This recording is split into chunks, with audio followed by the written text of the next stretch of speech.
If you're looking to get into cosplay or are looking for some cosplay makeup tips, I got you.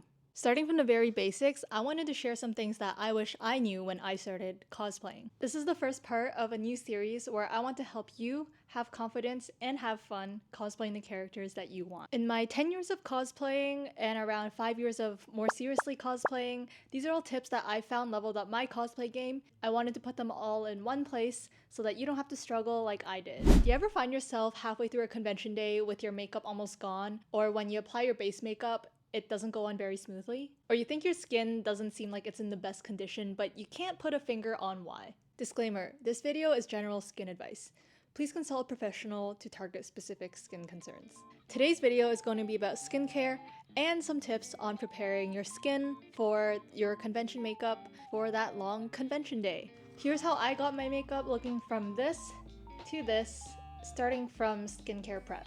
If you're a normal YouTube or TikTok beauty makeup consumer like me, you probably heard this phrase a lot. Hydration is key. If you find your makeup having a patchy or cakey finish, or it's always pilling, you might need more hydration and need to let your skincare dry before moving on to makeup first. I'll go through some of my favorite products to use. This is not sponsored, by the way, and also give some tips if you're in need for some last-minute hydration. I usually use one of these three products depending on what I have available to me for the first step in my skincare. These products are hada labo, toner pads, and aloe vera gel.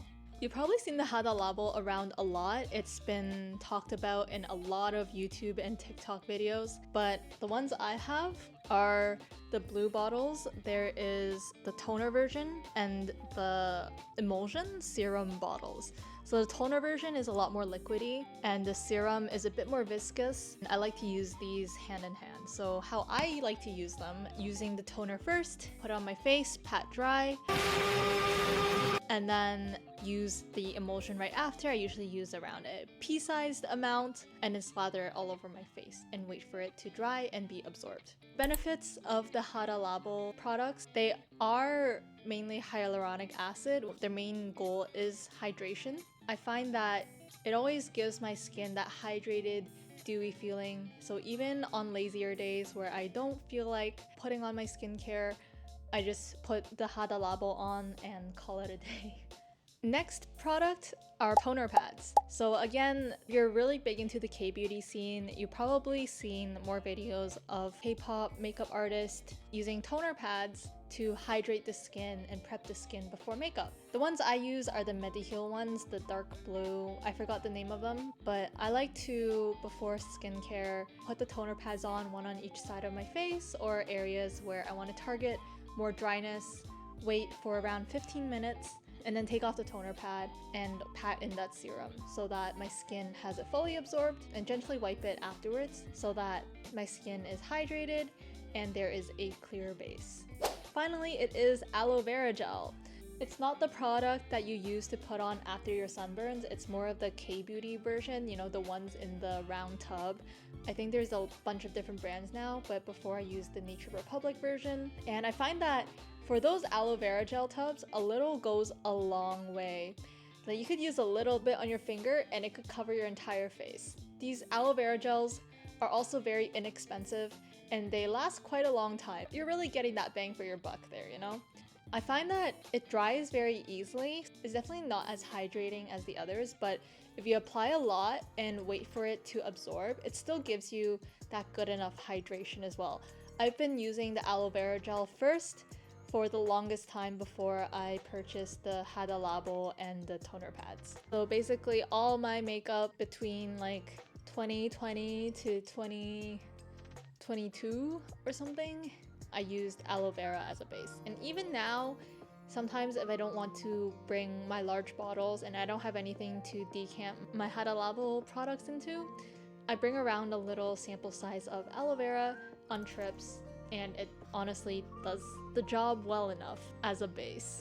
And most importantly, your last skincare step, skipping like the retinol, the caffeine, the vitamin C, whatever specific skin concerns you have hydration, and then you have sunscreen. Don't forget sunscreen. For me, the Japanese sunscreen, the Biore Watery Essence sunscreen, is my holy grail.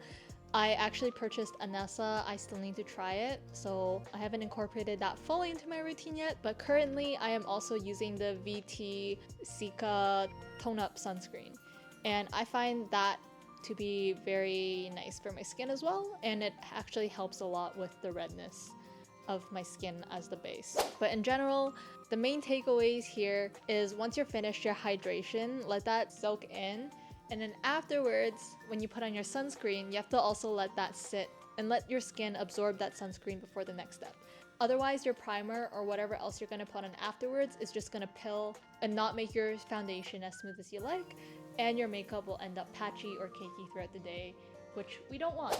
And as a bonus, if you have some time before a convention and you really want that extra hydration in, I really like to use a sheet mask the night before a convention and, you know, put it on like how you usually put on a sheet mask, splash a little bit of water on my face to wash off that serum. Next day after the mask, my skin is glowing and the makeup application is like chef's kiss. Mwah. Beautiful. I usually try to do that before every event, but in the case that I don't, all those hydrating products do help a lot. But I find that the sheet masks do give me the best base makeup results. To recap, hydration for your skin is a very important first step before you put on your makeup, and it is key to a long-lasting and smooth makeup application experience for your cosplay makeup. I hope these tips help. This is only part 1 of the series. I have more to come. So don't forget to like, comment, subscribe, and let me know if there's anything else you'd like to see from me here on YouTube or over on Instagram and TikTok. Thanks everyone, this is Sho again, and I will see you next video.